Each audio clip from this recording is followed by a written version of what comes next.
Gente, bom dia, paz seja convosco, que o Espírito Santo de Deus esteja com vocês hoje, agora e sempre, e que vocês possam se sentirem abraçados por Deus, pelo amor de Deus, e que vocês sintam a graça, a generosidade, a força, o poder e a ternura deste amor derramado em nossos corações, em vossos corações.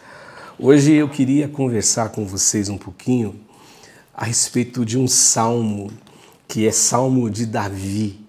O Salmo de Davi que ele escreve no Salmo 63, e na minha Bíblia tem um título que diz assim, Salmo de Davi, quando ele estava no deserto de Judá. Ou seja, ele está num cenário que mexe com ele, que ele olha para esse cenário e esse cenário exterior, as exterioridades da existência e da vida naquele momento, ele olha para dentro dele e ele percebe que a situação ali parece que carrega a mesma intensidade, ele se sente num deserto. E aí Davi, ele se dirige a Deus dizendo assim em oração, ele diz assim, ó Deus, Tu és o meu Deus. Eu te busco ansiosamente ou intensamente. A minha alma, ela tem sede de ti. Todo o meu ser, ele anseia por ti. Numa terra exausta e numa terra sem água. Ele diz mais no verso 2, eu quero contemplar-te, ou seja, quero te ver, ou ver o Senhor no santuário e avistar o teu poder e a tua glória. E aí o que ele diz no verso 3 para mim é de uma beleza indescritível, se é que eu posso utilizar essa palavra. Ele diz assim no versículo 3, o teu amor, em algumas traduções, diz a tua graça, o teu amor é melhor, é muito melhor do que viver. O teu amor é melhor do que a vida. Por isso, ele diz, por isso, os meus lábios, eles te louvam. Por isso, eu vou te exaltar. Enquanto eu viver, eu te bendirei. E em teu nome eu levantarei as minhas mãos. E a minha alma ficará satisfeita, como quando tem rico banquete, com lábios jubilosos, a minha boca te louvará. Quando me deito, lembro-me de ti e penso em ti durante as vigílias da noite, porque és a minha ajuda, canto de alegria à sombra das tuas asas. E aí o 8 ele diz assim, a minha alma apega-se a ti, a tua mão direita me sustém. Jesus querido, fala com a gente, trata com a gente por meio da tua palavra. É assim que eu oro, em teu nome, Jesus. Amém e amém e amém. Eu coloquei um título para essa nossa conversa, para esse nosso bate-papo. Desejo por Deus, ou o desejo por Deus. E quando eu leio esse texto, quando eu me deparo com essa porção da Escritura Sagrada, o meu coração ele acessa uma porta. E o meu coração acessa uma porta porque ele entra em um estado de muita alegria e de muito regozijo. E a razão para isso é muito simples. É porque eu me deparo com Davi, o salmista, dirigindo a sua oração a um Deus que é um Deus tão puro, um Deus que é um Deus tão santo, que é um Deus tão distante da nossa capacidade de existir na existência, manifestando pureza, mas mesmo que diante dessa disparidade entre nós e Ele, Deus, mesmo assim, Ele é um Deus que se inclina para nos ouvir. E aí, essa figura, gente, quando eu fico pensando aqui na minha mente, no meu coração, na minha alma, esse Deus que se inclina para nos ouvir, essa frase que eu acabei de afirmar, eu penso que numa cena daquele papai que maior do que o seu filho, porque o seu filho ainda é uma criança em sua tenra idade, é aquele pai que se abaixa para poder olhar nos olhos do seu filho, para conversar com ele e para ouvi-lo e para abraçá-lo. E aí eu fico pensando que é justamente esse Deus a quem Davi dirige a sua oração. E esse Deus a quem Davi dirige essa oração, ou a sua oração, do mesmo modo, ele é o Deus que age como o nosso Deus e como o nosso Pai. O Pai que nos ouve, o Pai que nos ajuda, o Pai que sempre está perto da gente nos fazendo companhia. Afinal de contas, quem nos disse isso? Afinal de contas, quem nos revelou isso? Quem nos mostrou isso foi o próprio Senhor Jesus, quando Ele nos ensinou, ensinando também os discípulos, os seus 12 discípulos que andavam com Ele a orar, dizendo assim: Pai nosso que estais nos céus. E eu não sei quanto a você, eu não sei qual é o sentido o que ocorre dentro de você, qual é o sentimento que mexe você, que trabalha em você, perdão, essa seria talvez a melhor maneira de se expressar, mas saber disso, para mim, é maravilhoso demais, é gratificante demais, pois nós temos um Deus que tem desejo, nós temos um Deus que tem vontade. E sabe qual é o desejo, dentre tantos desejos e dentre tantas vontades que Ele tem? A principal é nos abençoar. E nesses versos que eu li com vocês, eu encontro de verdade lições que são lições valiosíssimas. Lições que são lições relacionadas ao desejo do ser humano em sua busca por Deus. Lições relacionadas à fé que o ser humano ele demonstra, ele busca, ele se empenha a Deus, essa fé empenhada e ao mesmo tempo o seu empenho em aproximar-se de Deus. Mas acima de tudo, eu creio que esse texto ele nos ensina como nós devemos nos posicionar. E o desejo por Deus, o desejo por sua presença, é um sentimento que eu e você, nós deveríamos preservar vivo dentro de nós por toda a nossa história de vida, por toda a nossa existência. Porque foi isso que Davi declarou em sua oração. A declaração de Davi foi justamente essa. Ele disse assim, enquanto existir fôlego de vida em mim, enquanto eu respirar, enquanto eu for aquele que compõe o grupo das almas viventes nessa terra, enquanto eu puder ter a capacidade de raciocinar, de pensar, enquanto eu tiver sabedoria, inteligência, eu quero bem dizer ao Senhor Deus. E eu penso que Davi, ele se projetava assim na vida, gente, porque quando isso morre no homem, de fato esse homem está morto.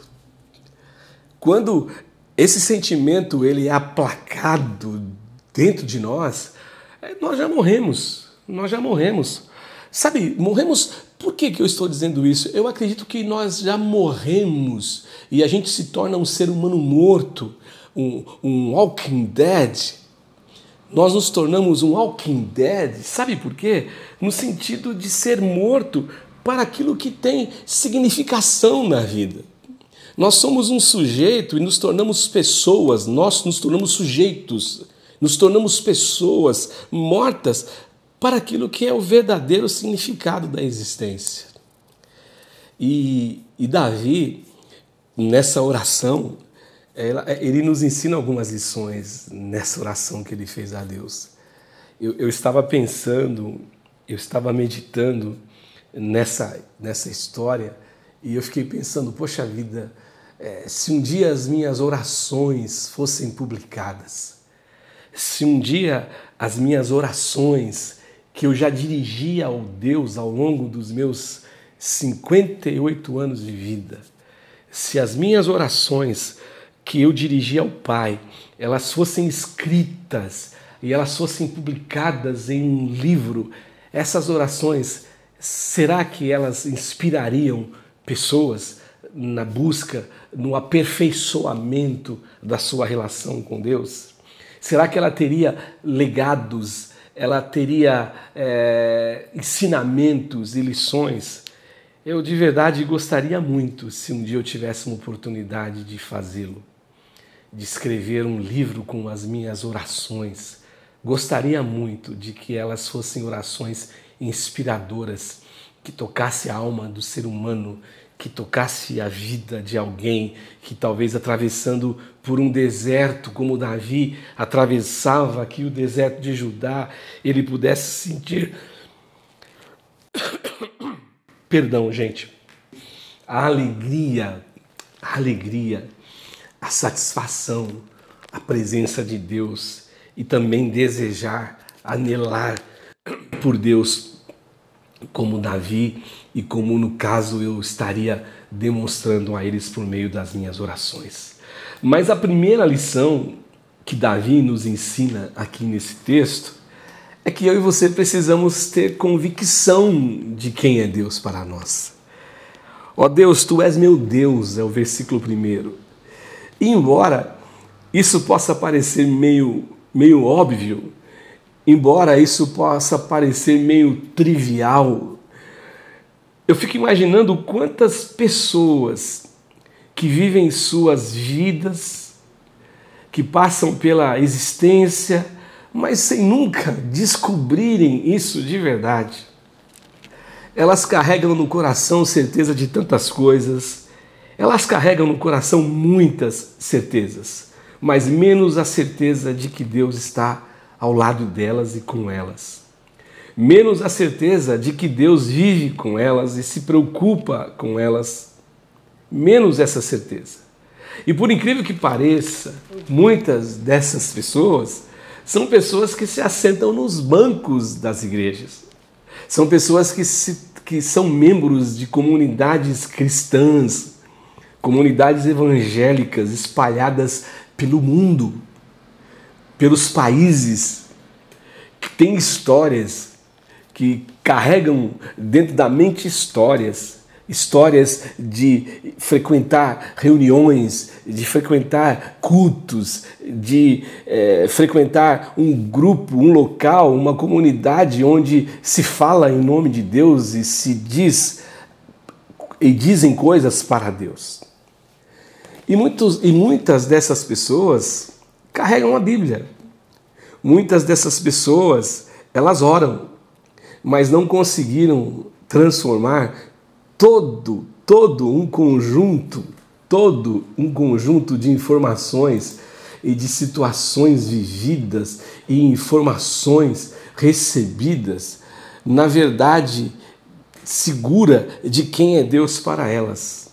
Elas não conseguem carregar dentro delas, no fundo, se elas admitirem isso com honestidade, diante de si mesmas, diante de Deus, elas não conseguem carregar dentro delas essa certeza de que o Deus Criador dos céus e da terra, de verdade é o Deus que elas podem chamá-lo de seu Deus, como o Davi faz nesse salmo, ou faz nesse salmo.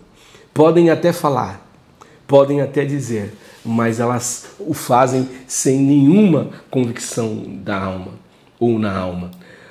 Outra lição que Davi nos ensina é que eu e você, nós precisamos ter a certeza e a fé de que somos ouvidos por Deus. Essa é uma outra grande certeza que eu e você precisamos carregar na vida. Eu não tenho dúvida que quando eu olho para Davi dizendo no versículo 1, ó Deus, Tu és o meu Deus, eu te busco intensamente, a minha alma tem sede de Ti, todo o meu ser anseia por Ti, numa terra seca, exausta e numa terra sem água, eu não tenho nenhuma dúvida que apenas ora assim, Quem carrega no coração e na alma a certeza de que ora a um Deus que escuta, de um Deus que ouve. Ele diz assim: eu te busco intensamente. Em algumas traduções diz que isso acontecia de madrugada. Senhor, meu Deus, tu és meu Deus e de madrugada te buscarei. E quando digo que apenas ora assim, quem carrega no coração essa certeza de ser ouvido, é porque eu creio que nenhum ser humano é capaz de se derramar assim diante de Deus, em clamor, em súplicas, se não existir dentro dele a certeza, e pelo contrário, se existir dentro dele dúvida ou dúvidas quanto ao fato de Deus ouvi-lo. Ninguém vai se rasgar assim nessa incerteza, rasgar a sua alma nessa incerteza. Uma outra lição que Davi nos mostra neste texto e nessa oração é que eu e você precisamos ter um desejo totalmente profundo pela presença de Deus. Isso é o versículo 1 ainda, nós estamos ainda no versículo 1. Porque quando eu me deparo com essa oração, eu só consigo imaginar a cena em minha alma de uma maneira, ou na alma de Davi de uma maneira. O seu desejo por Deus era o tipo de vontade, de desejo que ultrapassava, que rompia e que estava muito além de uma declaração de lábios ou com os lábios.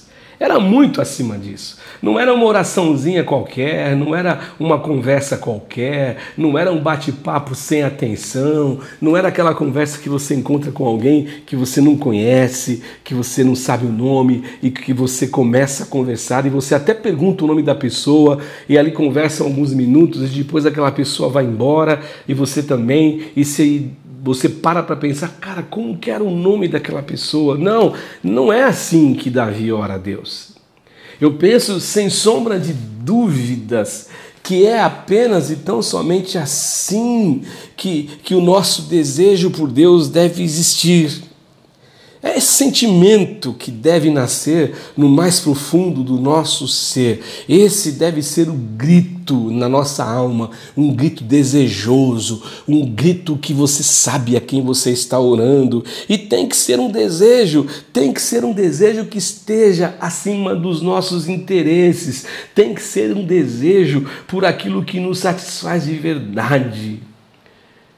E o que há no mundo, na vida, o que há no mundo e na vida que pode satisfazer a você, que pode saciar você, que pode saciar o homem, a alma do homem? Ninguém, nada, nenhuma coisa, nada, absolutamente nada. E Davi, então, ele abre o coração e ele diz assim a Deus que a sua alma se encontra em um estado de sequidão total.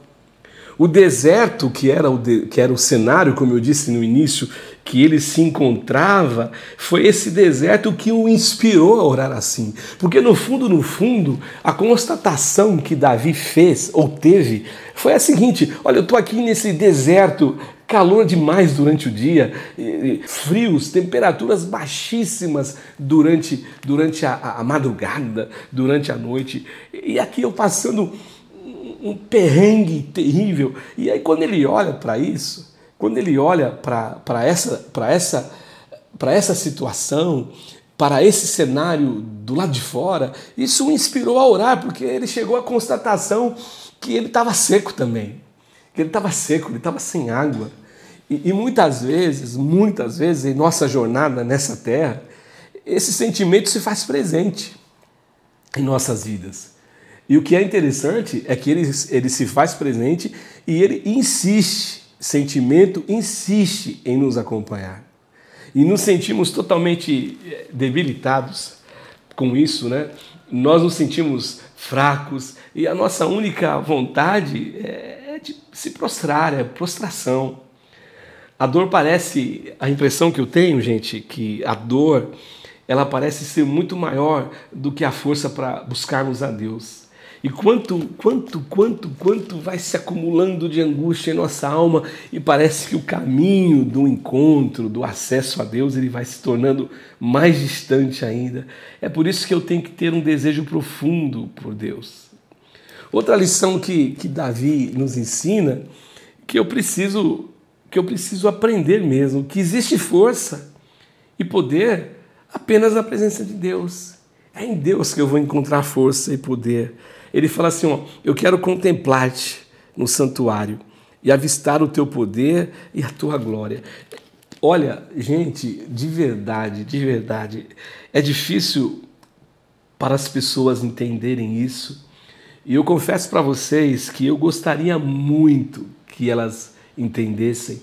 E às vezes, talvez, nós gostaríamos que a gente tivesse essa capacidade, esse poder de colocar isso na cabeça dessas pessoas que não conseguem sentir esse cuidado, essa presença, esse poder de Deus. Mas o fato, e isso não tem a ver com religiosidade, com religião, o fato é que não existe nenhum outro lugar onde eu e você podemos buscar e encontrar a força divina. Não existe nenhum lugar, nenhum outro lugar.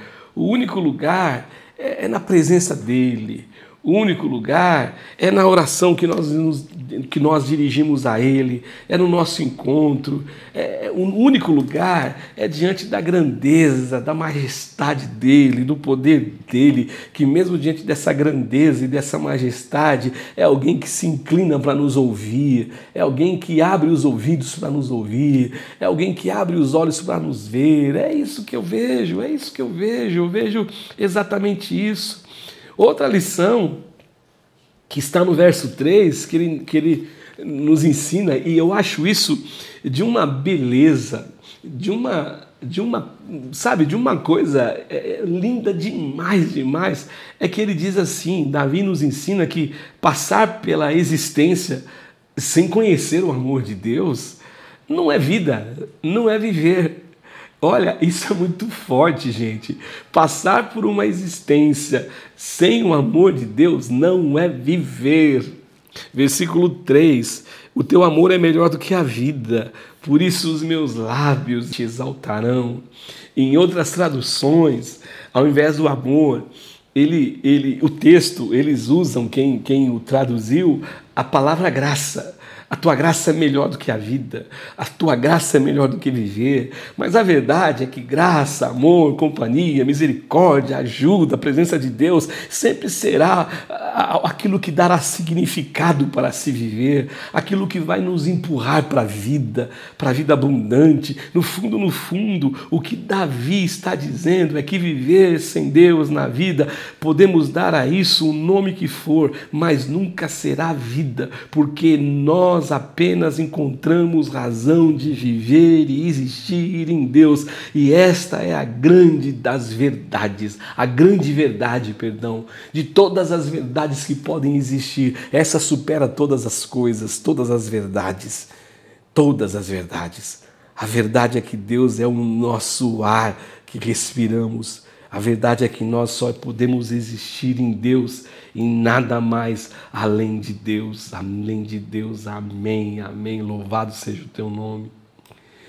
E a última lição que eu compartilho com vocês, se bem que na conclusão existe lição também, que eu quero concluir daqui a pouco com vocês, esse texto, essa conversa, esse sermão, esse nosso bate-papo, é que outra lição que Davi nos ensina é que a satisfação do encontro com a vida nos projeta na vida como adoradores de Deus.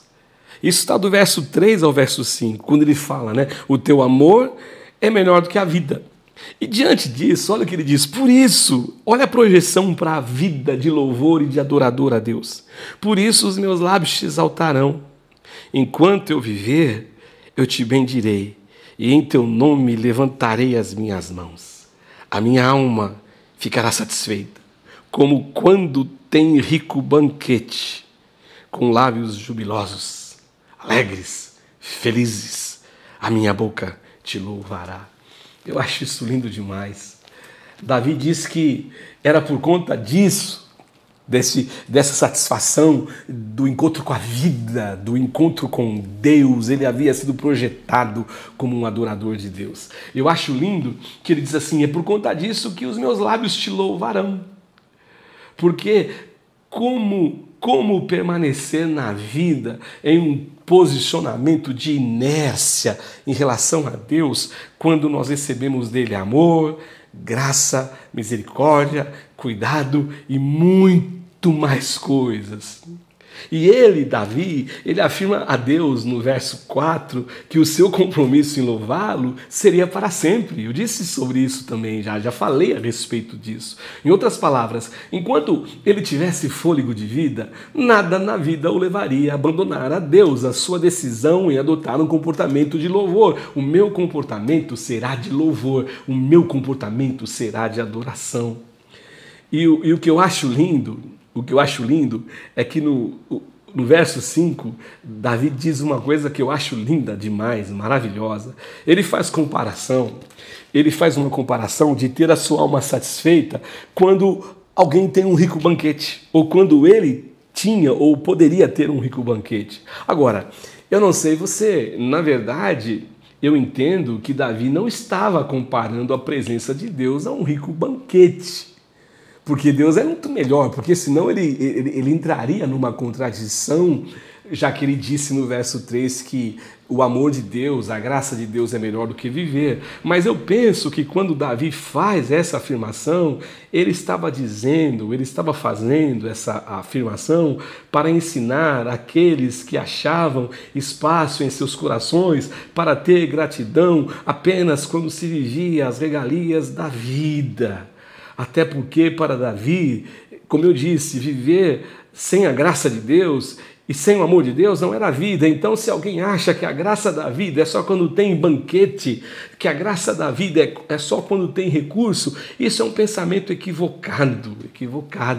Porque Davi diz que não, olha, para aqueles que acham que a vida só tem sentido num banquete lindo, numa mesa posta, eu estou dizendo para você, Senhor, em oração, e para quem ouvir essa oração, e para quem ler essa oração, o Senhor, como ele diz aqui no versículo número 5, a minha alma fica satisfeita, muito satisfeita, com aqueles que se satisfazem com as coisas da vida, mas eu me satisfaço com as coisas dos céus, porque banquete, comida, acaba, termina, você perde fome, mas a fome de Deus nós não podemos perder nunca.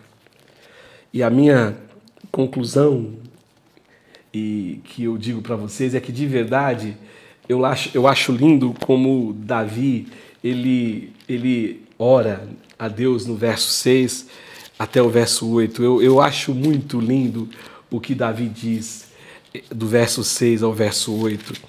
Olha que interessante o que Davi diz. Em primeiro lugar, o que Davi vai dizer aqui do verso 6 até o verso 8, a primeira coisa é que ele diz que o poder de Deus é tão grande, tão ilimitado, porque apenas lembrar de Deus, e isso nas vigílias da noite saciava a sua alma.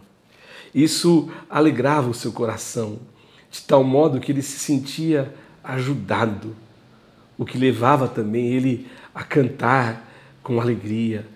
E sentir isso é bom demais. Ou seja, a primeira coisa, ele disse que o poder de Deus era muito limitado e que lembrar disso, apenas lembrar disso já gerava nele, coisas maravilhosas em sua alma.